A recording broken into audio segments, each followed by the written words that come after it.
আসসালামু আলাইকুম বন্ধুরা, আজকে আমি তোমাদেরকে জানাবো ঢাকা জেলার ইতিহাস। বাংলাদেশের প্রাণকেন্দ্র, ইতিহাস ও সংস্কৃতির শহর ঢাকা। আজকের এই ভিডিওতে আমরা জানবো ঢাকা জেলার জন্ম ও ইতিহাস, কেন এই শহর বিখ্যাত, বুড়িগঙ্গা নদীর গুরুত্ব এবং ঢাকার কিছু গুরুত্বপূর্ণ দর্শনীয় স্থান সম্পর্কে। ঢাকা বাংলাদেশের রাজধানী এবং দেশের সবচেয়ে গুরুত্বপূর্ণ প্রশাসনিক, অর্থনৈতিক এবং সাংস্কৃতিক কেন্দ্র। এই শহরটি অবস্থিত বাংলাদেশের মধ্যাঞ্চলে বুড়িগঙ্গা নদীর তীরে। বর্তমানে ঢাকা জেলার আয়তন 1463 বর্গ কিলোমিটার এবং এখানে কোটি মানুষের বসবাস। ঢাকার ইতিহাস অনেক পুরানো। ধারণা করা হয় যে মুঘল আমলে ঢাকা শহরের বিকাশ শুরু হয়।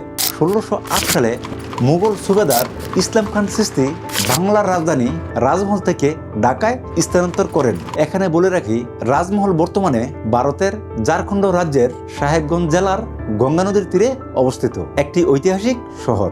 মুঘল আমলে এটি বাংলার একটি গুরুত্বপূর্ণ প্রশাসনিক অঞ্চল ছিল। যাই হোক, তখন ঢাকা শহরের নাম রাখা হয় জাহাঙ্গীরনগর, সম্রাট জাহাঙ্গীরের নাম অনুসারে। এই সময় থেকেই ঢাকার উন্নয়ন দ্রুত শুরু হয় এবং এটি একটি গুরুত্বপূর্ণ বাণিজ্যিক শহরে পরিণত হয়। ঢাকা বিশ্বব্যাপী বিখ্যাত ছিল মসলিন কাপড়ের জন্য। ঢাকার মসলিন এতই সূক্ষ্ম ছিল যে তাকে বলা হতো বাতাসের কাপড়। ইউরোপ সহ বিশ্বের বিভিন্ন দেশে এই মসলিন রপ্তানি করা হতো। এবার চলুন দেখে নেওয়া যাক ঢাকা জেলার কিছু গুরুত্বপূর্ণ দর্শনীয় স্থান। প্রথমে রয়েছে লালবাগ কেল্লা। এটি মুঘল আমলের একটি ঐতিহাসিক দুর্গ।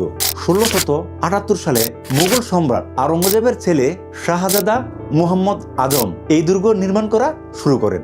লালবাগ কেল্লার ভিতর রয়েছে পরিবিবির মাজার, মসজিদ এবং একটি সুন্দর উদ্যান। এরপর রয়েছে আহসান মঞ্জিল। এটি ছিল ঢাকার নবাবদের প্রাসাদ, বুড়িগঙ্গা নদীর তীরে। এই গোলাপি রঙের প্রাসাদটি বর্তমানে একটি জাদুঘর হিসেবে ব্যবহৃত হচ্ছে এবং এটি ঢাকার অন্যতম জনপ্রিয় পর্যটন কেন্দ্র। ঢাকার আরেকটি গুরুত্বপূর্ণ দর্শনীয় স্থান হচ্ছে জাতীয় সংসদ ভবন। বিখ্যাত স্থপতি লুই আই কান এই ভবনের নকশা তৈরি করেন। এটি আধুনিক স্থাপত্যের একটি অসাধারণ উদাহরণ। এছাড়াও ঢাকায় রয়েছে শহীদ মিনার, যেখানে ভাষা আন্দোলনের শহীদদের স্মরণ করা হয়। প্রতি বছর 21শে ফেব্রুয়ারি মানুষ এখানে ফুল দিয়ে শ্রদ্ধা জানায়। ঢাকার আরেকটি গুরুত্বপূর্ণ স্থান হলো ঢাকা বিশ্ববিদ্যালয়। 1921 সালে প্রতিষ্ঠিত এই বিশ্ববিদ্যালয় বাংলাদেশের শিক্ষা ও রাজনীতির ইতিহাসে গুরুত্বপূর্ণ ভূমিকা রেখেছে। এবার আসি বুড়িগঙ্গা নদীর কথায়। বুড়িগঙ্গা নদীকে ঢাকার প্রাণ বলা হয়। এই নদীর তীরেই ঢাকার প্রথম বসতি গড়ে ওঠে। মুঘল আমলে এই নদীপথ ব্যবহার করে বাণিজ্যিক পরিচালনা করা হতো। নদীর মাধ্যমে পণ্য পরিবহন করা সহজ হয় ঢাকা দ্রুত একটি বাণিজ্যিক কেন্দ্রে পরিণত হয়। শুধু বাণিজ্য নয়, যোগাযোগ এবং অর্থনীতিতেও বুড়িগঙ্গার অবদান অনেক বড়।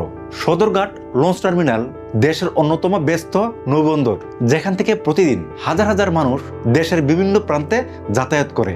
যদিও বর্তমানে দূষণের কারণে বুড়িগঙ্গা নদী অনেক সমস্যার মুখোমুখি, তবুও ঢাকার ইতিহাস ও সংস্কৃতিতে এর গুরুত্ব এখনো অপরিসীম।